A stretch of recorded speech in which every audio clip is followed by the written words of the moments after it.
નમસ્કાર દર્શક મિત્રો, સિટી ન્યૂઝમાં આપ સૌનું સ્વાગત છે। સમાચારોની શરૂઆત કરતા પહેલા એક નજર આજના મુખ્ય સમાચારો પર। સાગર પુત્રોએ એમની સમસ્યાઓ ધ્યાનમાં લેવા વિનંતી કરી।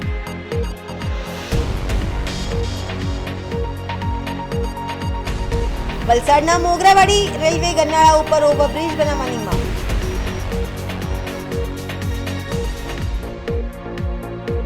દાદરા નગર હવેલી દમણ દીવ માટે દિલ્હી ખાતે બનાવવામાં આવેલ ભવન પ્રાઇવેટ એજન્સીને સોંપતા સાંસદ ઉમેશ પટેલનો વિરોધ। વલસાડના 9 યુવાનોનું નેપાળમાં રેસ્ક્યુ કરાયું।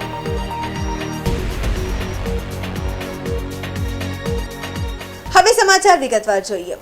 આજરોજ વિધાનસભામાં સાગર પુત્રોએ વિધાનસભા મંત્રી રાઘવજી તથા કનુભાઈ દેસાઈ સાહેબને મળીને સાગર પુત્રોએ એમની સમસ્યાઓની ધ્યાનમાં લેવા વિનંતી કરી હતી।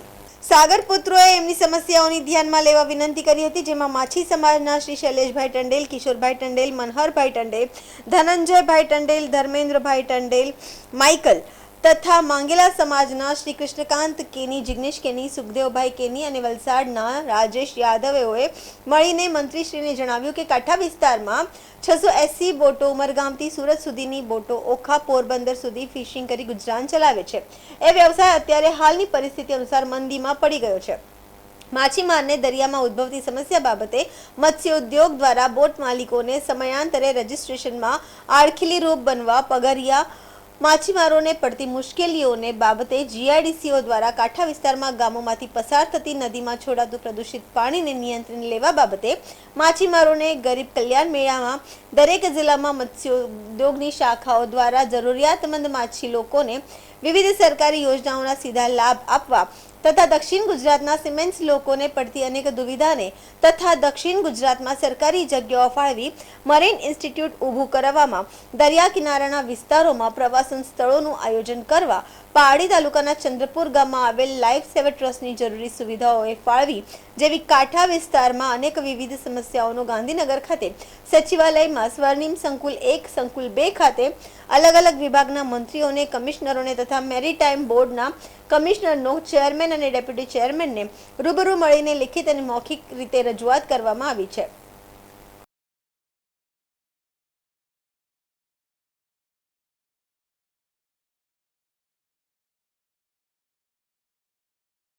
વલસાડના મોગરાવાડી રેલવે ગરનાળા ઉપર ઓવરબ્રિજની માંગ સાથે આજે લોક અધિકાર મંચ દ્વારા કલ્યાણબાગ સર્કલથી જિલ્લા કલેક્ટર કચેરી સુધી રેલી યોજીને જિલ્લા કલેક્ટરને આવેદનપત્ર પાઠવવામાં આવ્યું। મહત્વપૂર્ણ છે કે દર વર્ષે થોડા વરસાદમાં જ આ રેલવે ગરનાળામાં પાણી ભરાઈ જતું હોવાથી કલાકો સુધી વાહન વ્યવહાર ઠપ થઈ જાય છે અને શહેરના બે ભાગો અલગ અલગ થઈ જાય છે। લોકો એક તરફથી બીજી તરફ આવવા 7 થી 8 કિલોમીટર ચક્કર મારવું પડે છે। આમ દર વર્ષે સર્જાતી આ સમસ્યાના નિરાકરણ માટે અગાઉ અવારનવાર લોકો દ્વારા ઓવરબ્રિજની માંગ કરવામાં આવી હતી, જો કે હજુ સુધી લોકોની આ માંગ પૂરી નહીં થઈ હોવાથી સમસ્યા ઠેરની ઠેર છે। જો કે હવે લોકોમાં રોષ છે। આજે આ મામલે પાણી ભરવાના કારણે અસરગ્રસ્ત વિસ્તારના અગ્રણીઓની આગેવાનીમાં મોટી સંખ્યામાં લોકો રેલવે ઓવરબ્રિજની માંગ સાથે વિરોધ પ્રદર્શન અને રેલીમાં જોડાયા હતા, જેમાં મોગરાવાડી, પાડી, સાંઢપોર, અબ્રામા વિસ્તારના લોકો આ રેલીમાં જોડાઈને ગરનાળામાં પાણી ભરાઈ જવાની સમસ્યા કાયમી માટે નિરાકરણ માટે રેલવે ટ્રેક ઓવરબ્રિજની માંગ સાથે કલેક્ટરને આવેદનપત્ર આપી રજૂઆત કરી હતી।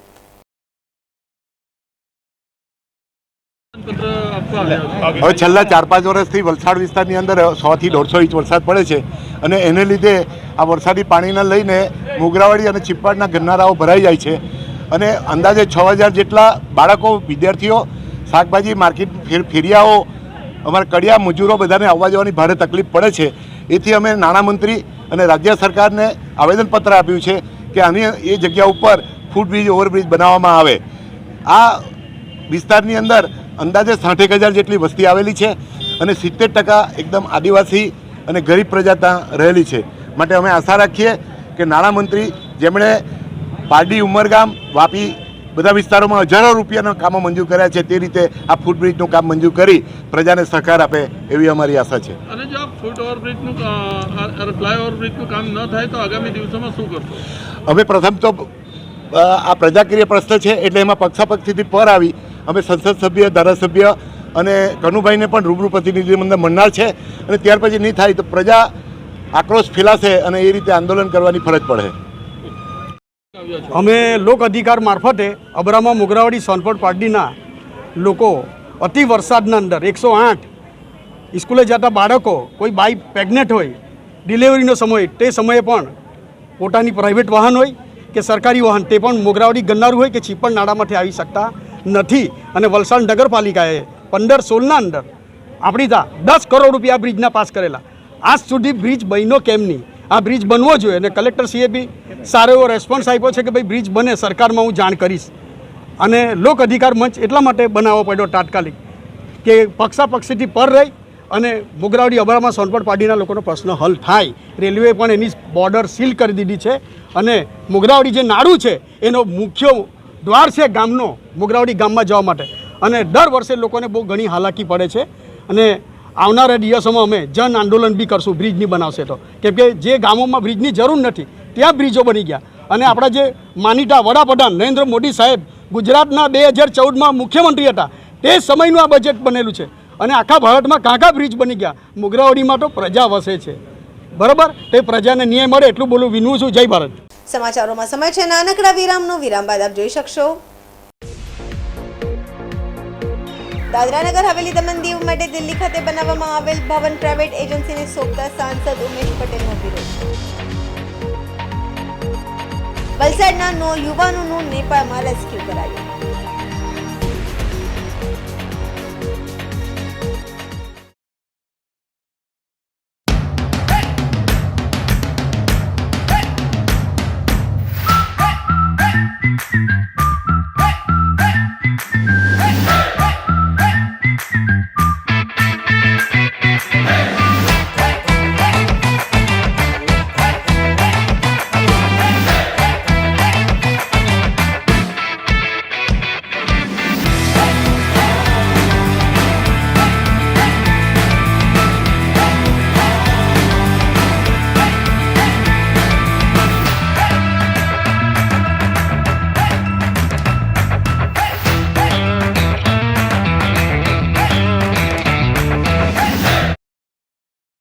Super Tire, a lifestyle tire store.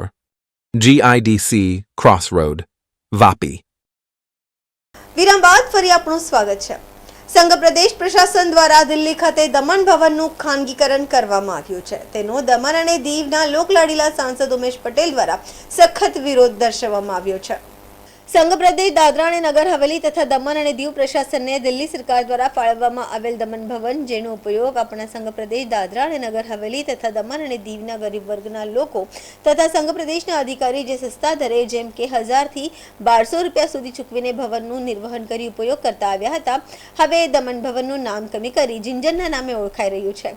હવે એમાં રોકવું હોય તો એક ઓરડાનું ભાડું ₹5000 થી શરૂ થાય છે. અધધ રૂપિયા ચૂકવી રોકાવાનું હોય છે, જે આપણા સંઘ પ્રદેશના કરોડો રૂપિયાનો ખર્ચ કરી સંઘ પ્રદેશ પ્રશાસનના કરોડપતિ મિત્રોને ફાયદો પહોંચાડવા માટે આપના રૂપિયાથી નવીનીકરણ કરી બનાવાયેલું ભવનમાં રોકવા માટે આપણે આટલા બધા રૂપિયા ચૂકવવાના શા માટે? ગત વર્ષો દરમિયાન દમણ દીવમાં બનાવાયેલ અંદાજે 150 કરોડથી વધુની રકમ ખર્ચ કરી અદ્યતન સર્કિટ હાઉસ બનાવવામાં આવ્યા હતા, જેમાં દમણનું સર્કિટ હાઉસને ખાનગી સંચાલકોને સોંપી દેવામાં આવ્યું. ત્યારબાદ દીવમાં પણ સર્કિટ હાઉસને ખાનગી સંચાલકોને સોંપી દેવામાં આવ્યું, જેમાં જનપ્રતિનિધિઓ તો છોડો, પ્રદેશના સંસદને પણ રૂમ મળતો નથી. તો પછી નાના અને ગરીબ વ્યક્તિઓનું શું પૂછવું છે? સર્કિટ હાઉસમાં રોકવું હોય તો હજારો રૂપિયા ખર્ચ કરી રોકાઈ શકો છો. દીવથી દમણની દૂરી અંદાજિત 700 કિલોમીટરની છે, જેથી દીવથી દમણ આવતા કે દમણથી દીવ કામકાજ માટે જતા લોકોને રાત્રિ રોકાણ માટે હાલાકીનો સામનો કરવો પડી રહ્યો છે. આમાં સંઘ પ્રદેશમાં ગરીબ લોકો લૂંટાઈ રહ્યા હતા, તેવામાં હવે દિલ્હી ખાતે પ્રદેશના લોકોનો એકમાત્ર આધાર આપણું ભવનને પણ ખાનગી સંસ્થા જિંજરને સોંપી દીધું છે. હવે દિલ્હી કામ માટે જતા પ્રદેશના લોકોએ ક્યાં રોકવાનું? પ્રદેશના વિકાસ ધનરાશિથી બનાવાયેલ ભવનો કે સર્કિટ હાઉસનો હેતુ માત્ર પ્રદેશના લોકોને સુખાકારી અને સુવિધા પૂરી પાડવાનો છે, નહીં કે કરોડપતિ વેપારીઓને કમાણી કરવા માટેનો. સાંસદજીએ સખત શબ્દોમાં કહ્યું છે કે સંઘ પ્રદેશના તમામ સર્કિટ હાઉસ કે પછી દિલ્હી ખાતેના ભવનને પણ ખાનગી સંચાલકોને સોંપી દેવામાં આવ્યું છે, તેને તત્કાલ સંઘ પ્રદેશને પરત કરાવી સંઘ પ્રદેશના સરકારી નેજા હેઠળ સંચાલિત થાય તેના માટે સ્થાનિક પ્રશાસનથી લઈને દિલ્હી સુધી रजूआत કરવામાં આવી રહી છે. नमस्कार. कल मैंने शाम को एक शॉकिंग और दुखद न्यूज़ सुनी. हमारे दमन दीव और दादरा नगर हवेली के लोगों के लिए दिल्ली में रुकने के लिए एक भवन हुआ करता था, दादरा नगर हवेली और दमन दीव भवन दिल्ली में, जहाँ पर दमन से, दीव से और दादरा नगर हवेली से जो भी व्यक्ति वहाँ जाता था तो उसके लिए एक आसियाना होता था कि वहाँ पर आदमी रुक सकता था, जिसका भाड़ा मिनिमम था 1,000-1,200 रुपये। वह भवन अब प्राइवेट जिंजर नाम की संस्था को दिया गया। अब वहाँ पर से मुझे कल फोन आया, दमन दीव के लोग वहाँ रुकने गए होंगे तो उनको होटल, एक लग्जरियस होटल का भाड़ा चुकाने के लिए बोला जा रहा है। जो 1,000-1,200 रुपया था उसका भाड़ा 5,000 से स्टार्ट हो रहा है।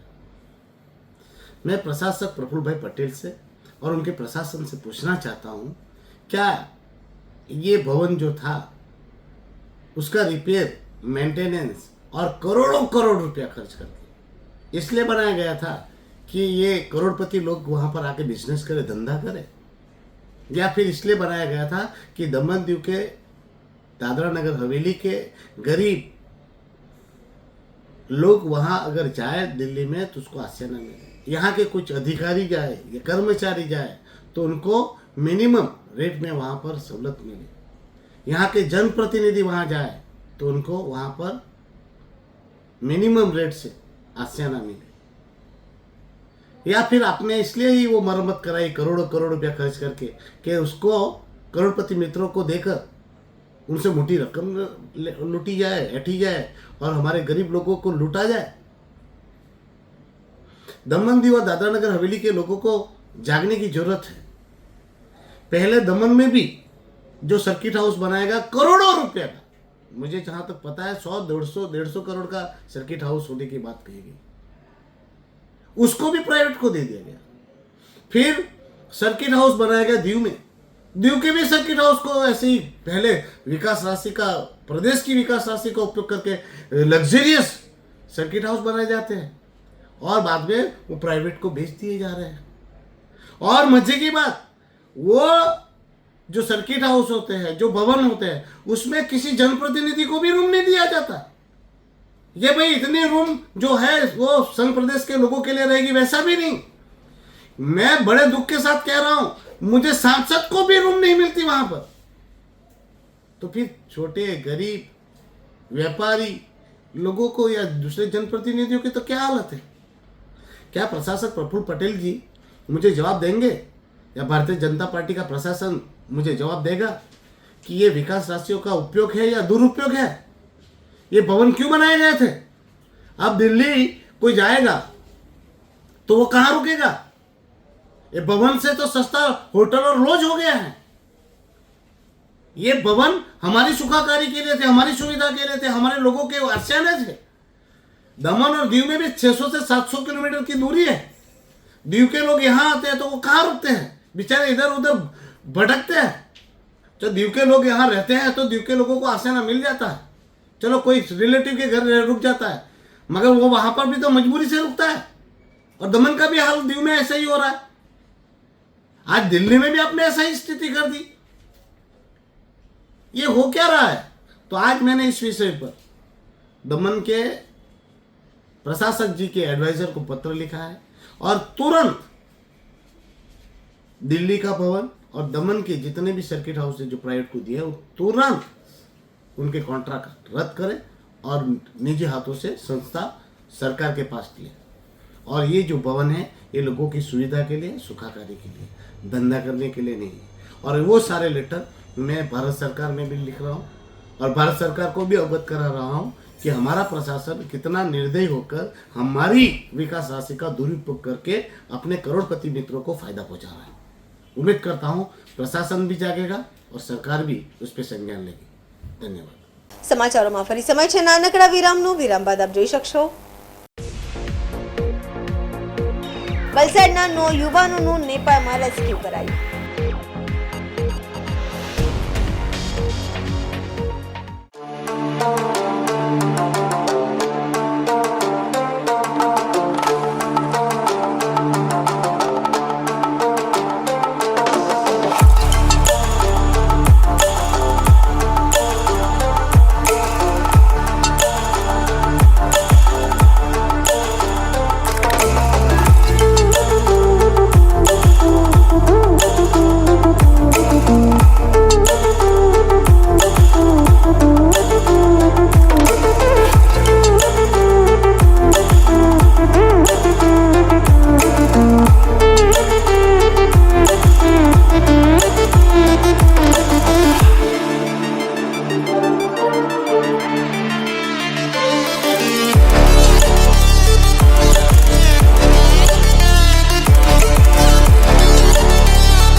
વિરામ બાદ ફરી આપનું સ્વાગત છે। વલસાડના 9 યુવાનો નેપાળમાં રેસ્ક્યુ કરવામાં આવ્યું છે। પશુપતિનાથના દર્શને ગયેલા યુવકો નેપાળમાં ફસાયા હતા। વલસાડ ડાંગના સાંસદ ધવલ પટેલે ગૃહમંત્રી અમિત શાહને જાણ કરી હતી। ગૃહમંત્રી અમિત શાહના પ્રયાસથી ફસાયેલા વલસાડના તમામ 9 યુવકોને રેસ્ક્યુ કરાયું। નેપાળ સરકારની મદદથી યુવાનોનું રેસ્ક્યુ કરી ભારતીય એમ્બેસીમાં લવાયા છે।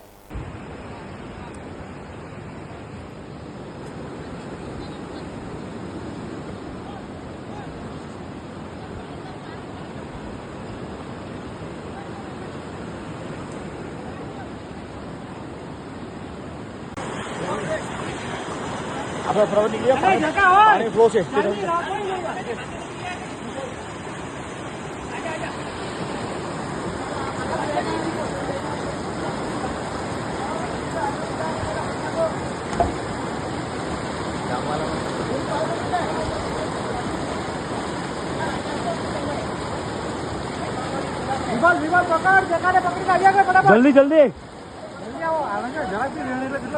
બહુ ખાય છે હા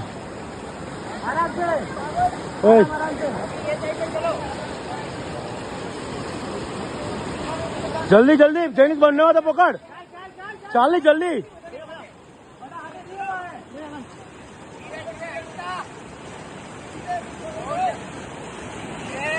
પકડ પકડ પકડ ચીને પકડ નાઈ ધીરે ધીરે ધીરે ધીરે નાઈ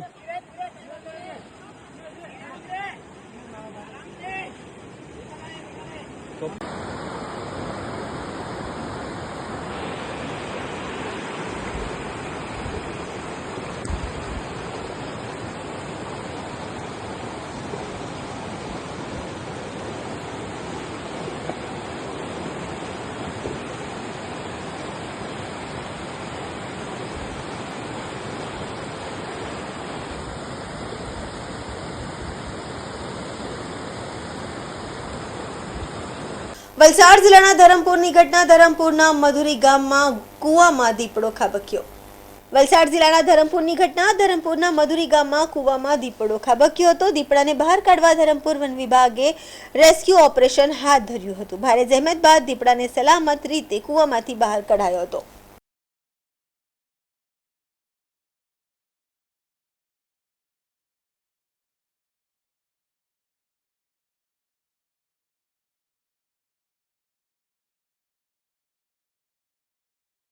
समाचार पूरा करता पहला एक नजर આજના મુખ્ય સમાચારો પર।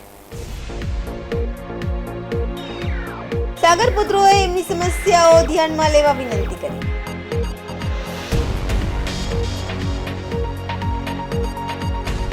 વલસાડના મોગરાવાડી રેલવે ગરનાળા ઉપર ઓવરબ્રિજ બનાવવાની માંગ।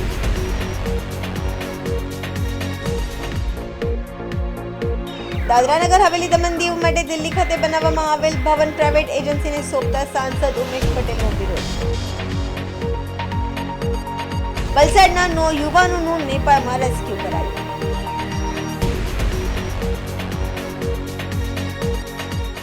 તો આ હતા અત્યાર સુધીના સમાચાર। જોતા રહો સિટી ન્યૂઝ। નમસ્કાર।